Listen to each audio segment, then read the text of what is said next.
તો આ તરફ અરવલ્લીમાં પણ 1,10,00,000ની લૂંટનો ભેદ પોલીસે ઉકેલી કાઢ્યો છે। એલસીબી પોલીસે લૂંટના 5 આરોપીની ધરપકડ કરી છે। જૂના ડ્રાઈવરે જ લૂંટનો કારસો રચ્યો હતો। અમદાવાદ રાજસ્થાનના 5 શખ્સોની ધરપકડ કરાઈ છે। પોલીસે 72 લાખનો લૂંટનો મુદ્દામાલ રિકવર કર્યો છે। ચેકિંગના બહાને કારમાં આવેલા શખ્સોએ લૂંટ કરી હતી। ટ્રાન્સપોર્ટની ટ્રકને નિશાન બનાવી લૂંટ ચલાવવામાં આવી હતી। 26 વર્ષ જૂના ટ્રાન્સપોર્ટ રૂટ પર આ લૂંટ થઈ હતી।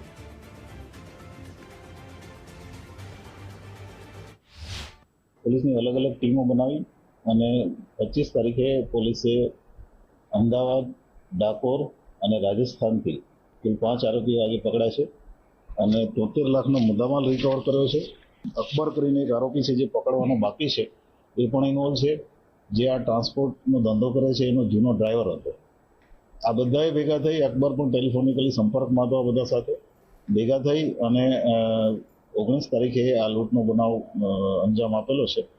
આ તમામ આરોપીઓએ ગાડી ઊભી રાખી, એમને પિન પોઈન્ટ ઇન્ફોર્મેશન હતી કે મટીરિયલ ક્યાં છે, મટીરિયલ લઈ અને જે ગાડી લઈને આવ્યા હતા એ ગાડીમાં રવાના થઈ ગયા છે।